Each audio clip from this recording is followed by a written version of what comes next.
که مولوی رومی را خدا رحمت کنه در مثنویش میارد، میگوید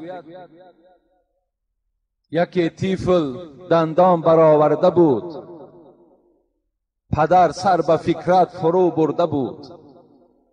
یک پدر آمد نگاه کرد به سوی گهواره ای که بچه او خوابیده است، نگاه کرد که این فرزندش الکی دندان برآورده است.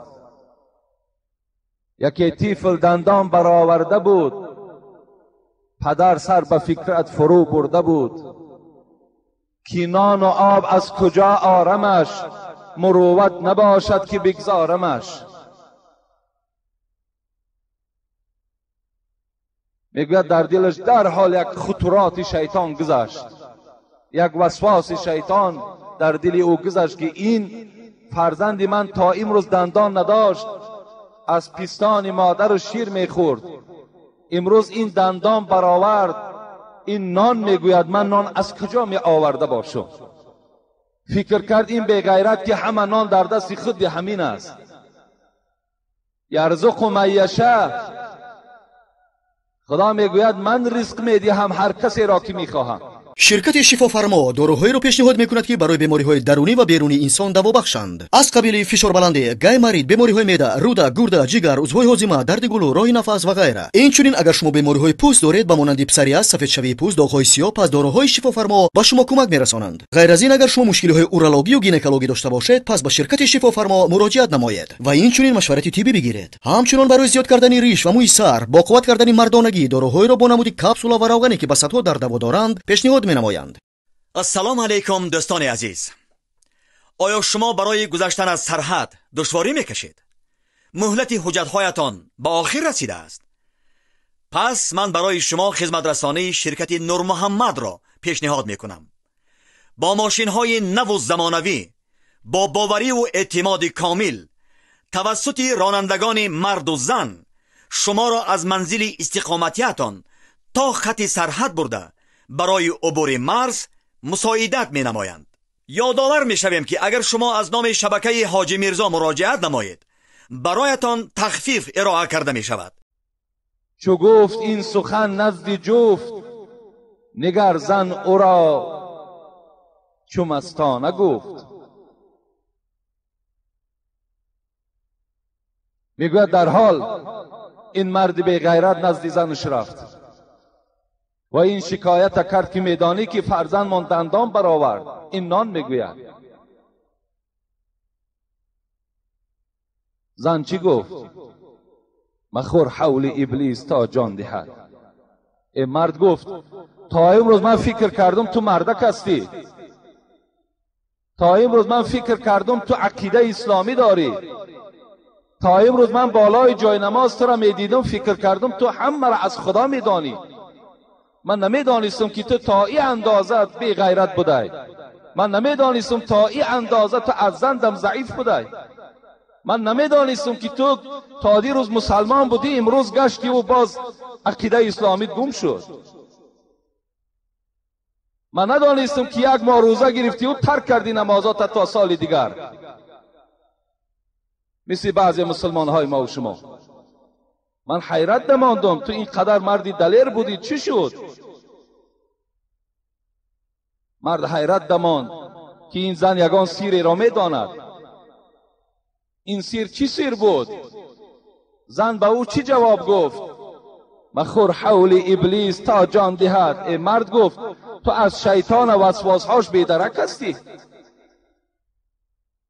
این وسواسهایی که در وجود شما پیدا میکند این همش کار شیطان است. انه لکم عدو مبین.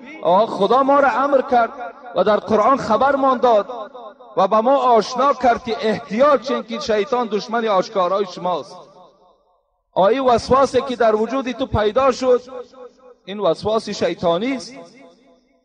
مخور حول ابلیس تا جان دهد. زن گفت همان که دندان دهد همان نان دهد. آن ذاتی که گفت دندان ای را برآورد، همان ذات گفت این طفل فراموش نمیکنه. همان ذاتی که ای را به وایه رسانید همون ذات چیکار میکند؟ باز از پای رزقش است.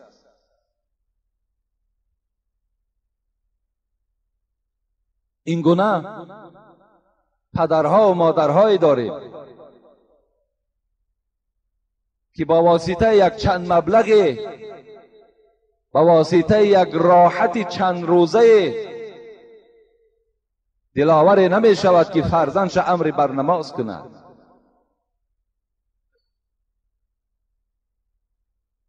این سه سوال حضرت عبدالله ابن عباس جواب گفتند. بعد از این 3 روز گذشت. این سوال دهنده ها نزد حضرت علی آمدند، داماد پیغمبر.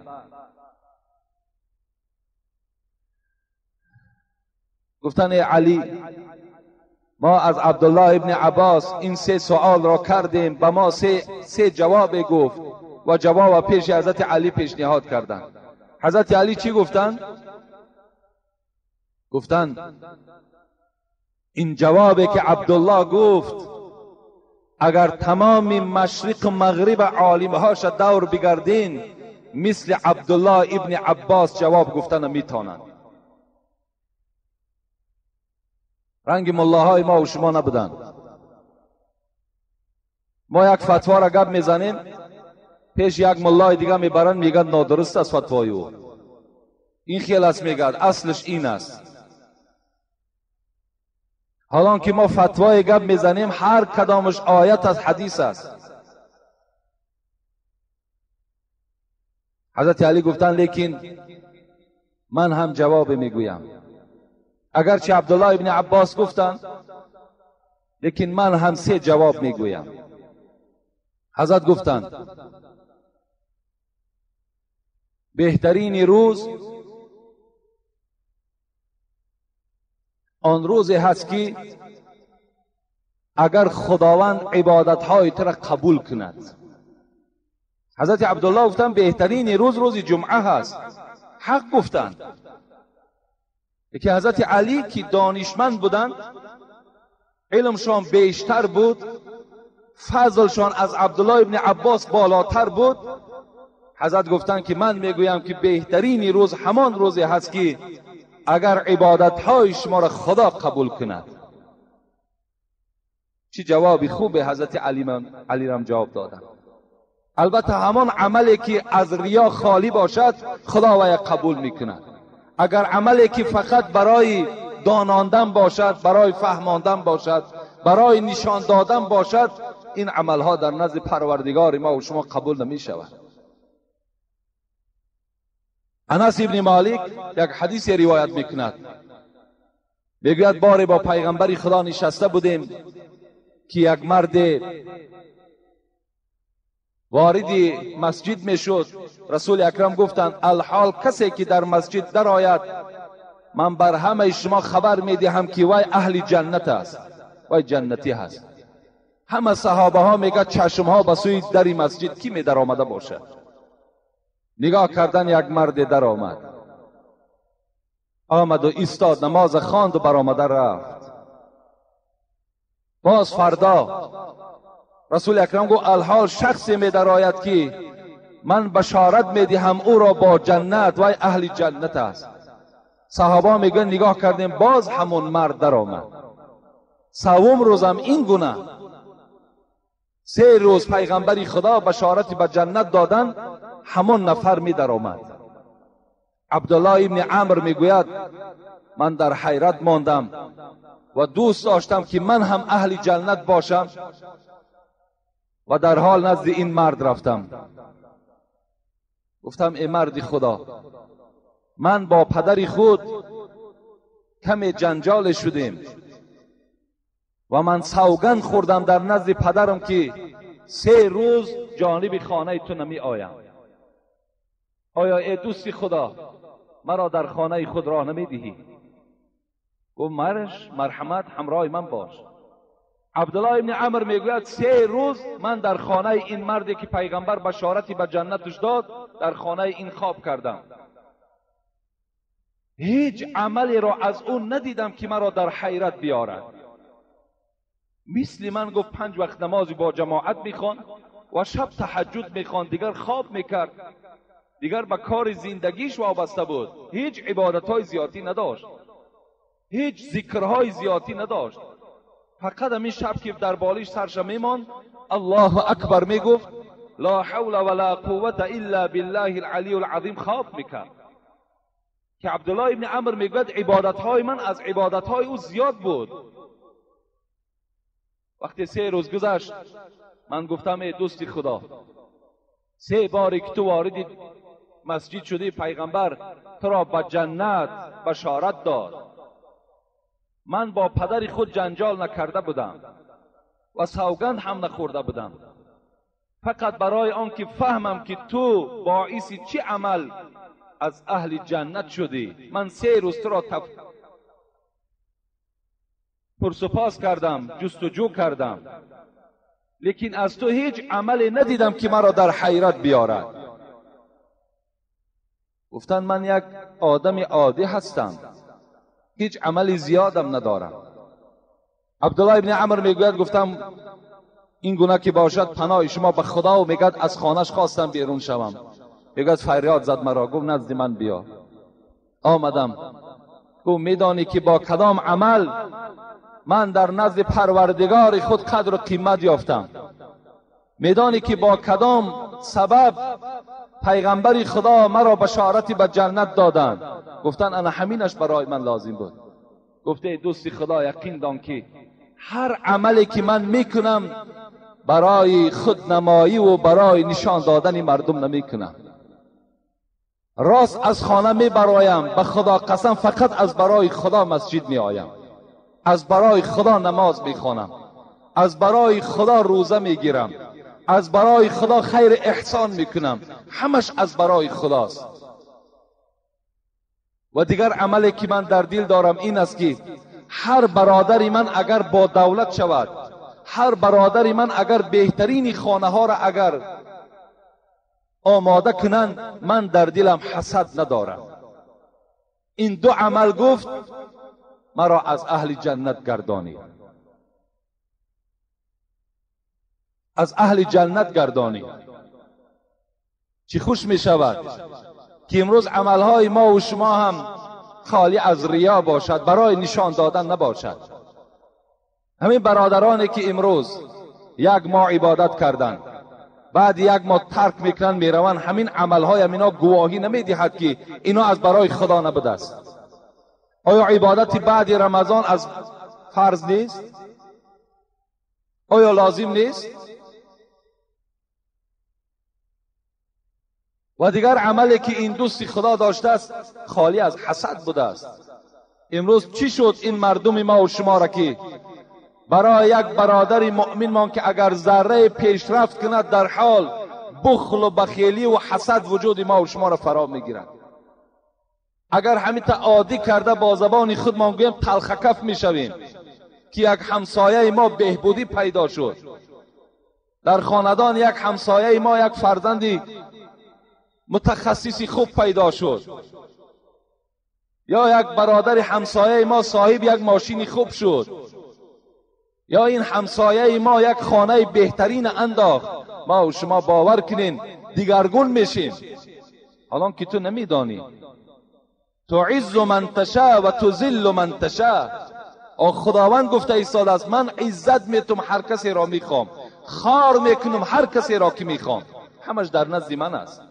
عزت دادن از من است، خار کردنم از من است. حسد کجا میبری؟ بخیلی را کجا پیشه میبری؟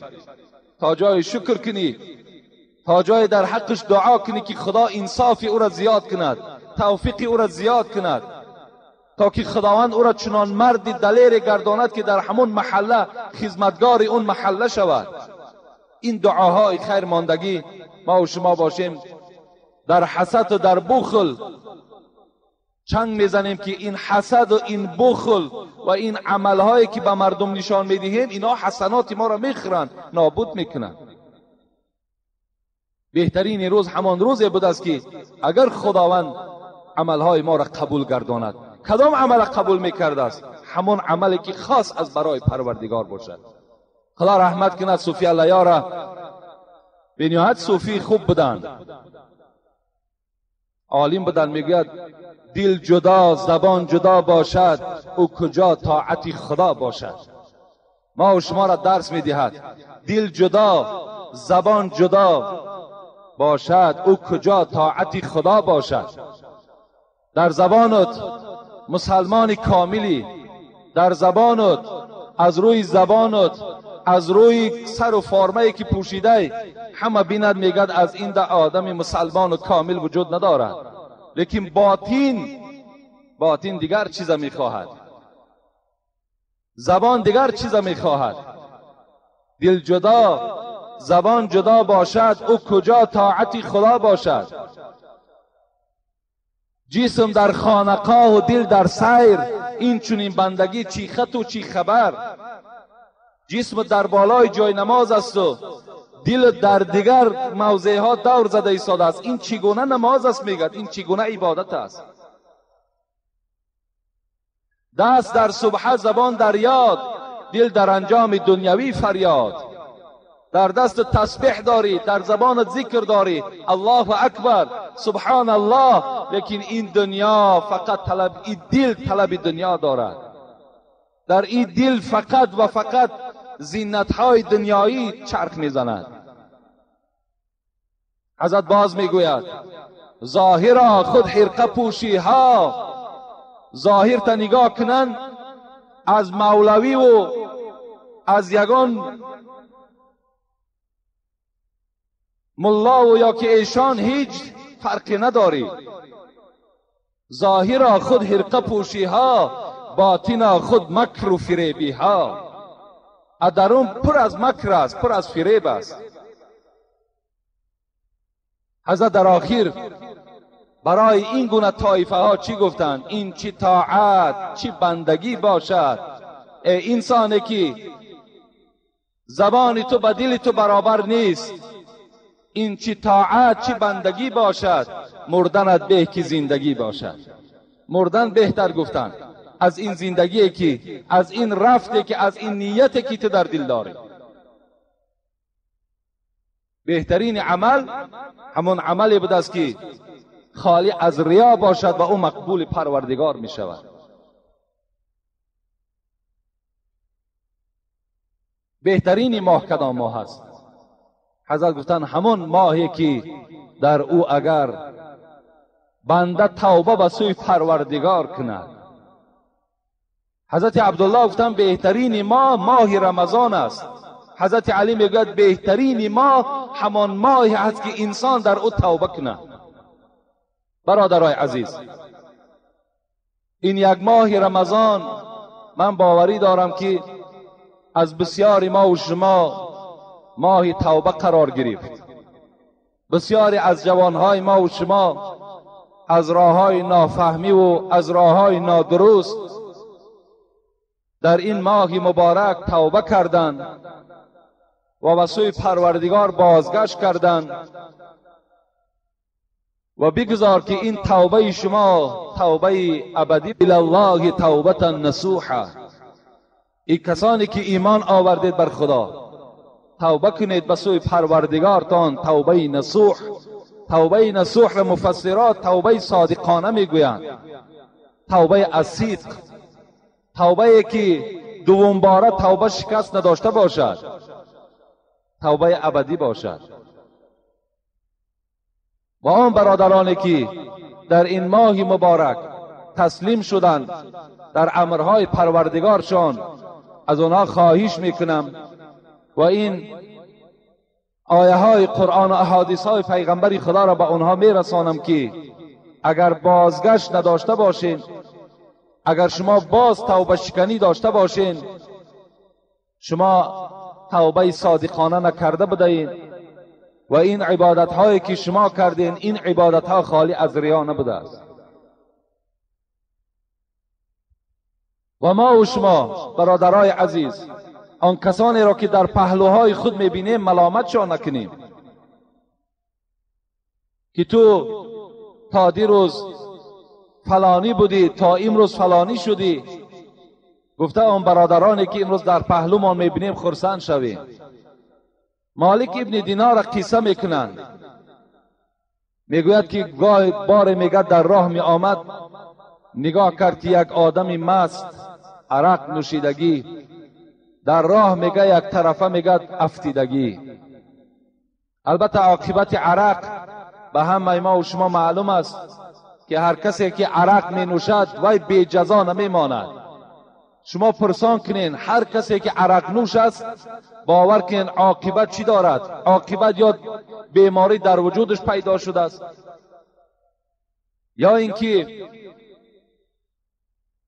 یگان شکست در خاندانش آمده است و بسیاری از صدمه هایی که در راه رخ می دهد همه همون انسان ها اکثریتش آدم های مست هستند و بسیاری همون انسان هایی که حتی جان خود از دست می دهند در حالت مستی از دست می دهند. میگوید آمد نگاه کرد که در یک پهلوی خوابیده هست و مست است. باز بزم مستی چی میگوید؟ الله اکبر، الله اکبر. میگوید مالک ابن دینار وقتی احوال او را دیدن خیلی نفرت آور بود و گفتن این انسان با این دهان ملوث، با این دهانی که بوی خمر می آید، با این وجود ناپاک خود باز الله اکبر می گوید. این نام محبوب مرا می گوید، این نام را می گوید که من شبن روزن خود الله اکبر می گویم و این جایز نیست که می گوید با این دهانی آلوده از خمر الله اکبر گوید. گویان می رود می گوید در یک ظرف آب می آرد و دهان همین آدم مست می گوید می شوید تازه می کند تا که از زبان همین دهانی شسته همین الله اکبر صادر شود و بالای سر این آدم مست می ایستد و چی می گوید؟ اللهم اهدی هذا المخمور. ای پروردگار حال این بنده به تو معلوم است، ای خدای مهربان این بنده ای خدا از شرمندگی نجات بده. ای پروردگار این بنده ای خودت از خاری نجات بده.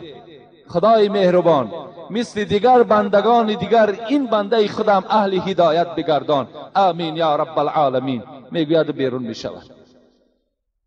فردا میگوید خواب بود حضرت مالک ابن دینار که در خوابش یک هاتف میگوید یک صدای داد، ای مالک تو زبان اون آدم مستی که دوست نداشتی که با اون دهان آلوده خود نام الله را گیرد و تو دهان او را با آب که پاک کردی و دعا کردی، ما که خدای تو هستیم بطن او را درون او را پاکیزه گردانیدیم و او را اهل هدایت گردانیدیم. حضرت مالک میگوید وقتی که من سحر بامداد آمدم نگاه کردم در یک گوشه یک مردی که تاریکا تاریک می آمد. میگوید نگاه کردم در یک گوشه یک مرد زاره دارد، تولا دارد، گریه دارد. خدای مهربان گناههای گذشته مرا مغفرت کن. خدایا هر عمل ناشایسته کردم از حساب جهل بود، از حساب نادانی بود. ای پروردگار مرا مغفرت کن. حضرت مالک میگوید دعای او چنان بر من تأثیر کرد و چنان از دعاش خوشنود شدم وقتی آمدم نزدیک نگاه میکنم همون آدم مستی که دیروز خواب بود همون خداوند هدایت کردگی هست. بین وقتی که خداوند این گونه بنده ها را هدایت میکند و توبه این گونه انسان ها را وقتی قبول میکند، چرا توبه ما و شما را قبول نمیسازد؟ یا در قصه های حضرت عمر میگوید باره در کوچه که می آمد یک جوان از پیش راش برآمد، در تگ کشش میگوید در یک ظرف عرق داشت. وقتی عمر را دید دست و پای او شکست و روبرو آمد. حضرت عمر پرسان کردن ای جوان زیر کش چی داری؟ این جوان میگوید چنان دیگر شکست دل شد و به سوی پروردگار از تحت دل گفت پروردگارا اگر در پیش حضرت عمر خجالتم نکنی، ای پروردگار اگر از دست عمر من نجات بیابم، خدای مهربان به سوی تو توبه کردم، دیگر عرق نمی نوشم. ای خدای مهربان این عرق را با یگان اشیای دنیوی مبدل بگردان. این جوان میگوید بعداً گفت ای عمر، گفت ای امیر المؤمنین، در زیر کشی من سرکه هست. حضرت گفتند کنی نشان بده بر من. وقتی میبرارد میبیند در اصل عرق به سرکه مبدل شده است. محمد غزالی در کتابش میگوید ای انسان ها، وقتی مخلوق از مخلوق میترسد و توبه به سوی خدا میکند، خدا توبه را قبول میکند. وقتی شما به سوی خدا وقتی که زاره و تولا کنید، توبه شما را چرا خدا قبول نمیکند؟ توبه شما را قبول میکند. انشاءالله من به همه شما بشارت میتم، کسانی که حتی در همین ماه رمضان نمازخوان شدند، حتی تا این زمان اگر تو عرق نوش بودی، زیناکار بودی، تو بیراهه بودی، امروز تو در نصیحت های ما اشتراک میکنی، امروز تو آدمی میشوی که در جمعیت فایده آور میشوی، تو امروز انسانی میشه که خیرخواهی چی مسلمان ها و خیرخواهی چی تاجیکستان میشوی. الکه برای تو پیغمبری خدا گفت التائب من الذنب کما لا ذنب له. کسی توبه میکند خداوند کل گناه های او را مغفرت میکند. توبه شما را خدا قبول کرد و شما تصور کنید که هیچ گناهی نکردید، همش پروردگار شسته نابود کرد. وقتی نمازم نزدیک شده است، دیگر مسئله هایی که برای شما میخواهم خبر دهم که انشاءالله فردا با جمعه هست، این مسئله های هستند که امروز ما و شما باید به اونها چنگ زنیم. زیرا یک برادر از ما هم درخواست کردن در باب تازگی کمی صحبت کنید. من دیروز به همه شما فهمانده دادم که سنت پیغمبر همین است که پیش از آمدن عید باید که دیوالهای شما سفید کرده شده باشد، جویبارهای شما تازه کرده شده باشد، خاندانهای شما رفته و پاکیزه کردگی باشد، جسمهای شما از لباسهای بویناک خالی باشد. امروز اکثر جوانها یا اکثر برادرهای هستند که وقتی که وارد مسجد میشوند و در جایی که قدم میگذارند از بوی پای آنها دیگر سجده کردن امکانیت ندارد. وقتی که ان الله نظیف یحب النظافه باشد، وقتی خداوند پاک از پاکیزگان دوست دارد. جوانای عزیز، امروز زمانی شده است که ما و شما پیشرفت کنیم. ما و شما باید پیش رویم. با این لباسهای چرکین، با این جورابهای بویناک باید که ما و شما عبادت خدا را نکنیم. حتی صاحب مختصر بینین چی میگوید؟ و فی ثیاب البزلتی، اگر کسی در نماز در لباس چرکین، کسی در جسد ناشسته، کسی اگر در جورابهای بویناک اگر نماز خواند، نماز او مکروه است. برای همه شما خبر دادم که در روز عید باید بهترین لباس هاتون در بر کنید، باید از لباس های بهترین شما برخوردار باشید. و دیگر مسئله که برای شما من خبر داده بودم این بود که انداختن همین عرقچین های سفید. برای همه شما خبر دادیم که این انداختن عرقچین های سفید این مدنیت نشان می دهد.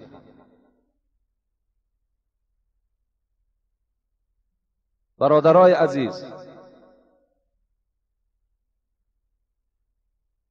ما و شما باید که در کوچه های شهر وقتی دور می گردیم باید که الحمدلله که امروز ما و شما لباس های ملی خودمان داریم و باید که در کوچه اینم از حسابی بگیم اکنون یگان مدنیت ما و شما را یا بهترین لباس ما و شما را نشان دهد، این انداختن این تاقی های سفید از او محسوب نمی شود. شما می توانید که در کوچه های شهر جوانها لباس های بهترین پوشین و سر لیچ می توانید که در کوچه ها دور گردید، از اونه که شما عرقچین سفید در بالای سرتان میکنید. امروز این فرمان شما همه شنیدگی هستید. امروز این مسئله را همه در هر مسجد شنیدگی هستید. مادامی که در همین مسئله امر هست، در همین مسئله سفارش است از همه شما جوان ها. من چند بار گفتم، باز از شما پرسان میکنم که اینها را در سرتان نکنید. بهترین لباس ها را در بر کنید، لباساتون را زیبا کنید. چی گونه لباسی میپوشین همش لباس ما و شماست. لیکن همین مسئله را در همین مسئله کمی تفکر کنید و همین مسئله را کاری کنیم که ما و شما که همین سفارش اجرایش خچ چکار کند، عملی گرداند. باز یک بار دیگر همه شما را با این عید فیتر تبریک و تهنیت میگویم و هر مسئله هایی که الحال به گوش شما رسانیدم کار کنید که اینها را عملی کنید. علل خصوص در باب تازگی بسیار با اهمیت باشین. باز فردا نماز جمعه هست، بدنهاتون خوشبو کنین. پیش از آمدن سنت پیغمبر همین است که بدنهامون شسته کنیم، تازه کنیم و بعدا به نماز جمعه آییم. تا که مسجد باید جای باشد که در این داخل انسان باید که راحت کند. در داخل مسجد باید آدم راحت کند، نه اینکه عذاب بکشد. بین رسول اکرم میگوید الملائکه تتعذى مما يتعذى بنو آدم. در باب خوردن پیاز و